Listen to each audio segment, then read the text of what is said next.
네, 젊은 부자님들 안녕하세요. 모든 재테크를 거미줄처럼 연결하고 있는 재테크 슈퍼거미 부박자 훈훈입니다. 오늘은 2021년 7월 27일 오전 8시 30분 시작합니다.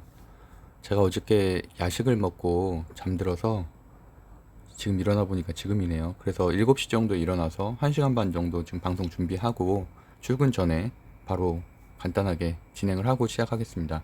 오늘도 중요한 정보만 쉽게 설명해 드리겠습니다.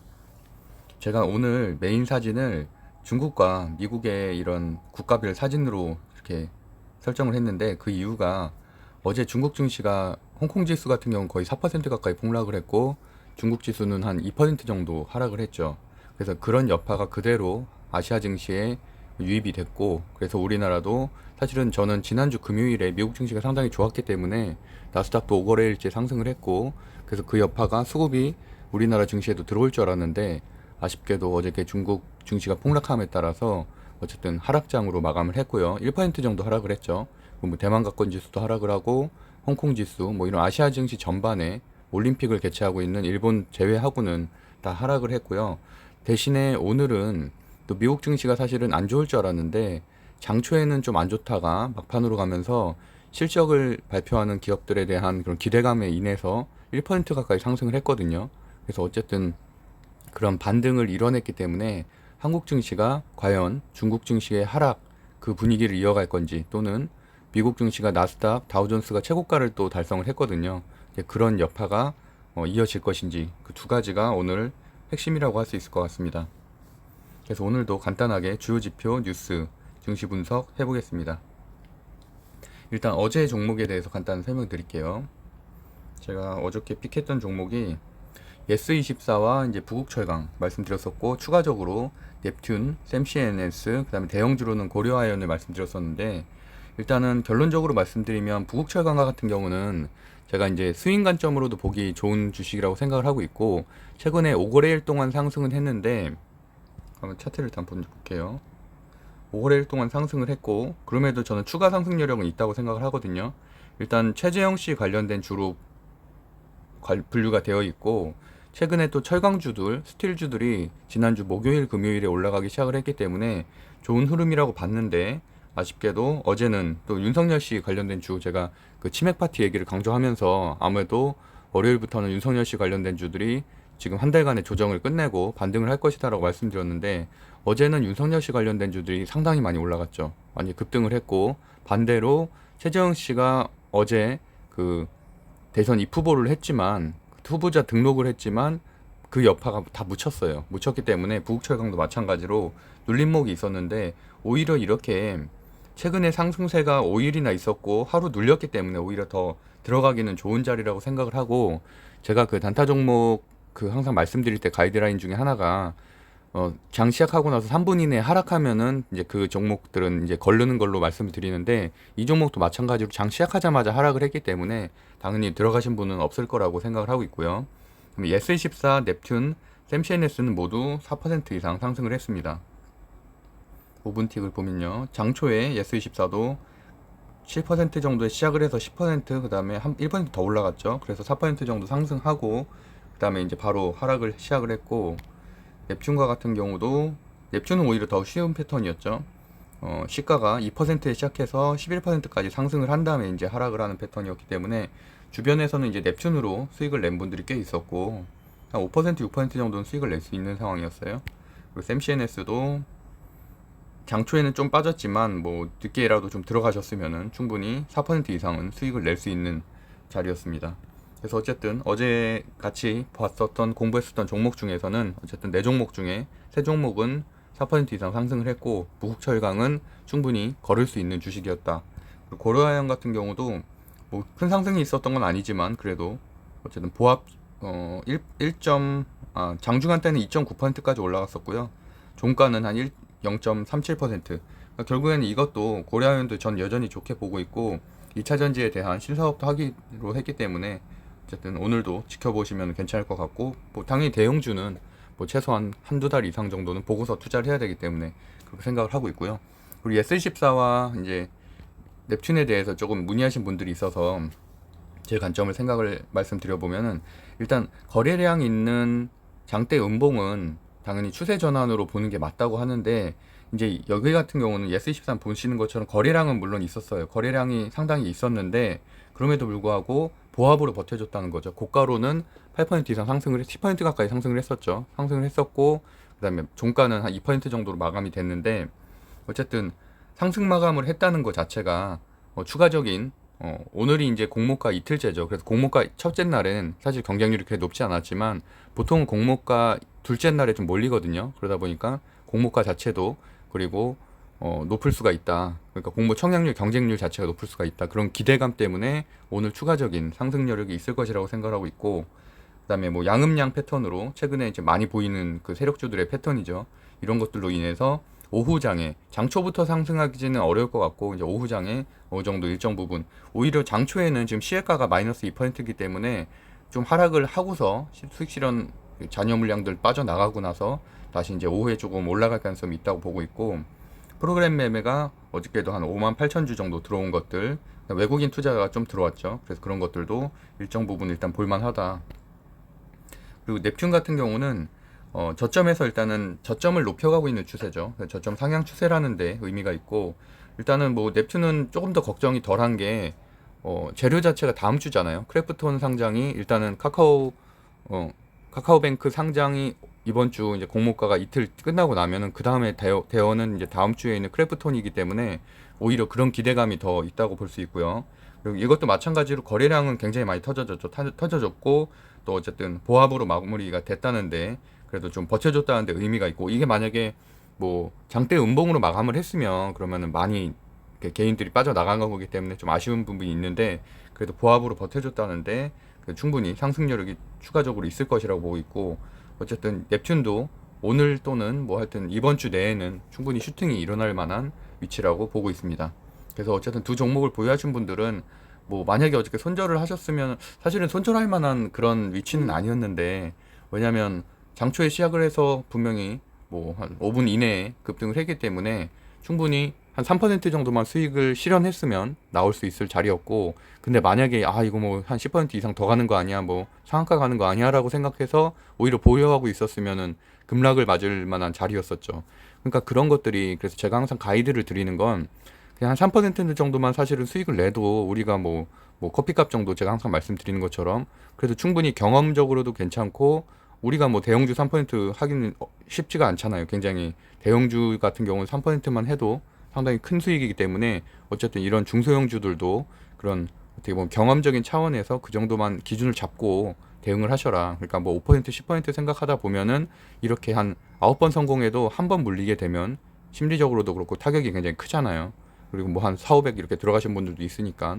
그래서 항상 그 기준을 절대 뭐 놓치지 말고, 제가 그 지난 일요일이죠. 일요일 날 재테크 강의 때도 이렇게 말씀드렸던 것처럼 단타 종목 주의사항 계속 강조를 드리고 있는데, 시혜가가 마이너스 또는 1, 2% 이렇게 힘이 약할 때는 일단은 매수를 하지 말고, 그다음에 시초가 매수하는 거 절대 안 되고요. 시초가 매수는 물론 본인이 굉장히 숙련이 돼 있고 단타를 많이 해보신 분이라면 대응할 수 있기 때문에 가능하지만, 대부분 다 제 방송을 듣는 분들은 직장인들이 많고 실시간 대응이 어렵기 때문에 급락에 대해서 대처하기가 힘들어요.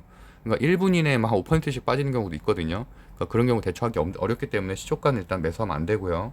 그다음에 장초 3분 이내 하락 시에는 일단 그거 자체도 뭐 물론 그러고 나서 다시 반등하는 경우도 있지만, 그거는 그냥 그런 종목들은 많기 때문에 우리가 굳이, 많은 급등주들이 있는데 그런 종목이 괜히 잘못 들어가서 물리는 경우를 막기 위해서 말씀드리고 있고요. 수익은 어쨌든 적게만 해도 뭐 1, 2%, 3%만 돼도 참 높은 수익이다 라고 생각하시면 좋겠습니다. 네, 그래서 이제 오늘 내용을 좀 말씀드리면, 확진자 수는 일단은 월요일까지는 제가 의미 없다고 말씀드린 게, 일요일, 월요일은 검사량 자체가 작기 때문에 현재 1300명이라고는 하지만 일단 화요일, 수요일 확진자 수가 중요할 것 같고요. 일단 뭐 제가 그 사무점을 운영하고 있는 대전가 같은 경우도 지금 현재 어제부터는 4단계, 강화된 4단계를 적용을 하고 있고, 뭐 강릉도 그렇고 부산도 그렇고 이런 관광지 중심으로는 사회적 거리두기가 계속 강화가 되고 있기 때문에 그런 추세가 결국엔 증시에도 당연히 좋은 영향은 아니죠. 현재는 뭐 백신 접종률이 한 13% 정도 되는데, 이게 그래도 한 20% 이상은 돼야 어느 정도는 그래도 안정권으로 들어설 거라고 생각을 하고, 여전히 확진자 수는 줄고 있지는 않은 추세다라고 보시면 될 것 같습니다. 코스피가 그래서 0.9%, 코스닥이 훨씬 더 흐름은 좋죠. 그래서 제가 한 달 전부터 계속 코스닥과 중소형주에 투자하는 게 낫다고 말씀드리고 있고요. 그리고 다우존스, 나스닥도 이제 어쨌든 상승 마감을 했다는데 의미는 있고, 일단은 오늘 중국 주시가 좀 궁금하긴 한데, 그래서 어쨌든 추세를 좀 보면서 제가 내일 방송에도 또 반영을 해서 말씀드리겠습니다. 어제 보시는 것처럼 뭐 상당히 많이 빠졌죠. 상해종합지수도 한 2.34%, 기술주 중심의 심천종합지수는 2.28%, 항생이 4%나 빠졌고, 홍콩은 4.9%. 그러니까 사실은 거의 10% 기준으로 이제 하한가를 우리나라랑 다르잖아요. 기준이 우리나라는 30%까지고 이제 중국 같은 경우는 10%인데, 하여튼 거기 20%죠. 20%인데 이제 거기에 기준으로 하면은 사실 상당히 많이 떨어졌다라고 볼 수 있습니다. 그 국채금리는 0.2760%로 적당한 수준인데, 어쨌든 이렇게 너무 떨어지는 것도 사실 좋지는 않다고 말씀드렸고, 이번 주에 FOMC 회의가 있기 때문에 FOMC 회의에서 뭐 또 테이퍼링에 대한 이슈 또는 인플레이션에 대한 어떠한 발언들이 나올지에 대해서 시장이 현재는 좀 관망세로 보고 있다 정도로 보실 수 있을 것 같고요. 원달러 환율도 제가 거의 한 3주 전부터 계속 좀 걱정을 하는 게 상당히 급하게 좀 올라가고 있거든요. 그러다 보니까 외국인 수급들이 원달러 환율, 높아진 환율 때문에 이머징 마켓인 우리나라에도 들어오는 것을 어느 정도 좀 꺼려하는 요인이 장애 요소가 될 수가 있다라고 말씀드리고, 사실은 다른 거보다도 물론 중국 이슈 같은 경우는 단발성 이슈로 끝날 가능성이 높기 때문에 뭐 알리바바도 그렇고 사실 그 당시에 폭락했었던 기업들이 다시 결국에는 반등을 하긴 했죠. 시간이 좀 흐르면서 시간이 회복해줄 문제긴 한데, 오히려 우리나라 증시 입장에서는 이렇게 환율 문제가 더 크지 않나. 그래서 환율의 동향도 좀 살펴봐야겠다. 그러니까 환율이 사실 높아지는 상태에서는 어떻게 보면 적극적인 투자를 하기가 어렵죠. 외국인 수급이 그만큼 들어오기가 어렵기 때문에. 그래서 동향도 항상 제가 체크를 해드릴 거고요.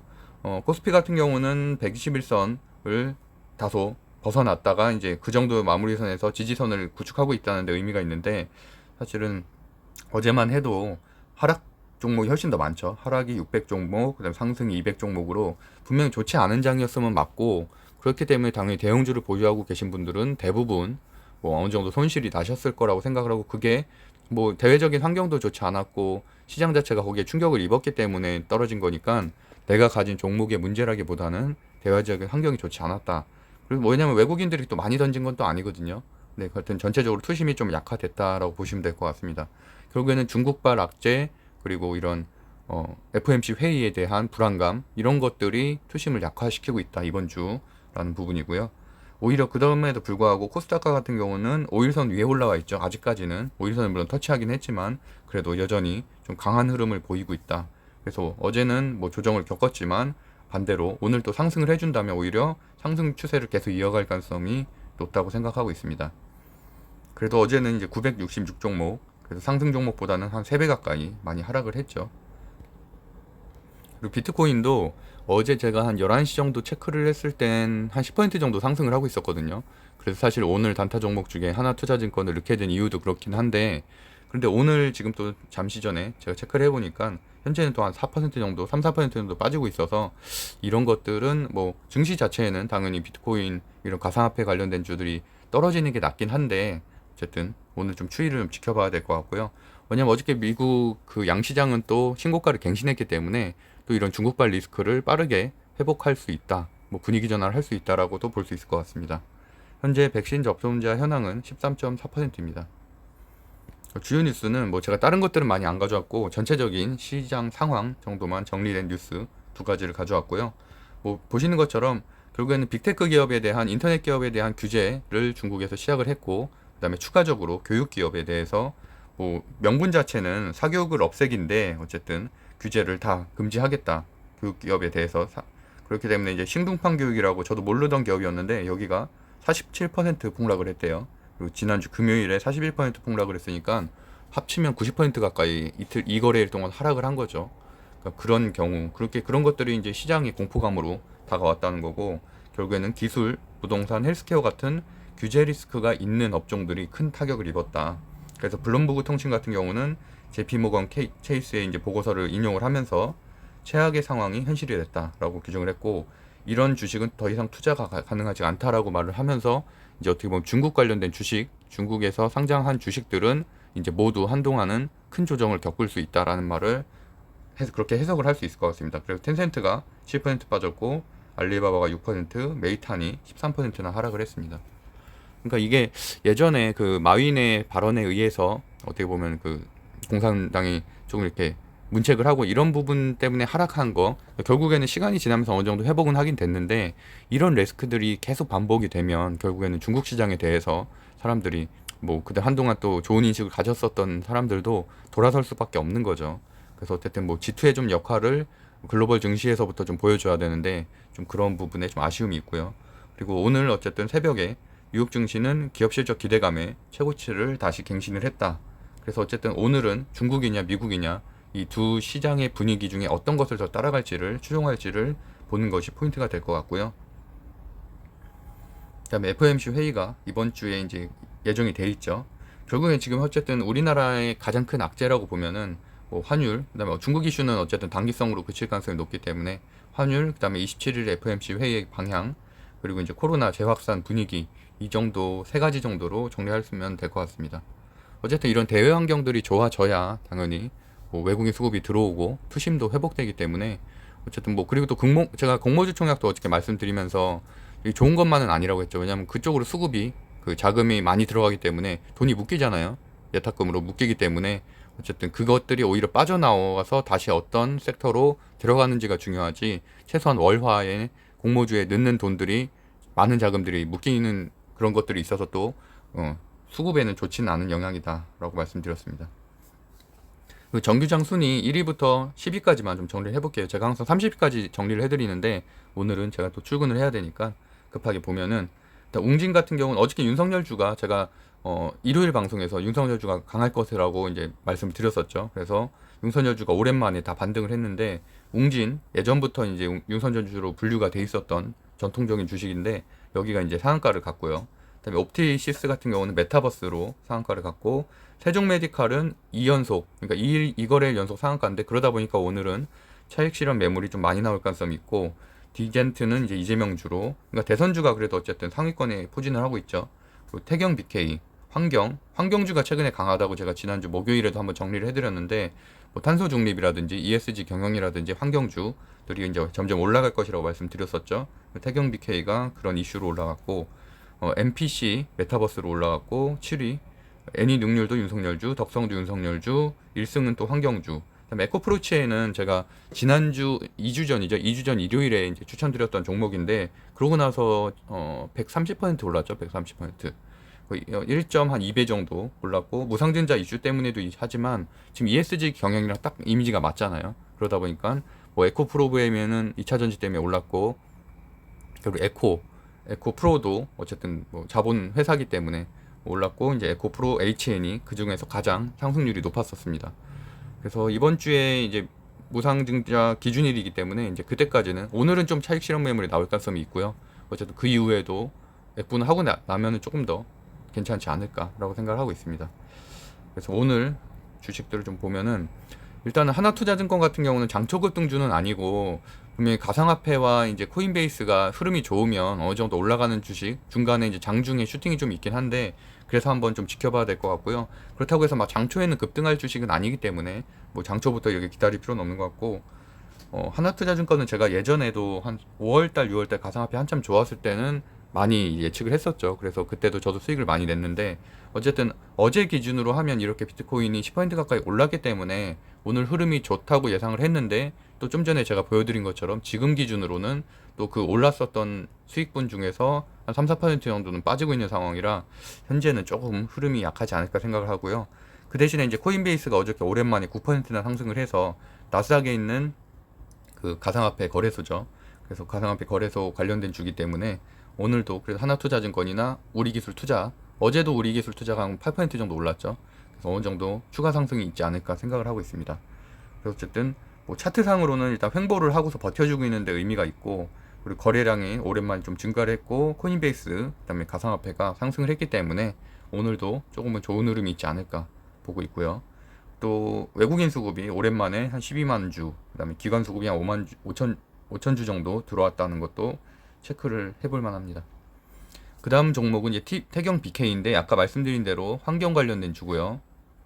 최근에 이제 시가총액 1942억 원밖에 안 하는 곳인데 거래량이 오랜만에 많이 나와줬고, 오히려 어제 같은 경우는 상따 종목을 좀 체크할 만한 게 없더라고요. 왜냐면 뭐 이 거래일 동안 그 상한가를 간 종목들은 아무래도 오늘 좀 하락할 가능성이 높기 때문에 뺐고, 나머지는 대부분 다 우선주였거든요. 우선주 아니면 스펙주였기 때문에 그런 것들은 다 제외하고, 왜냐면 입문자들에겐 스펙주나 우선주 같은 경우는 대응하기가 훨씬 더 어렵거든요. 그래서 그런 것들 다 제외하고 나니까 상따 종목은 따로 없었습니다.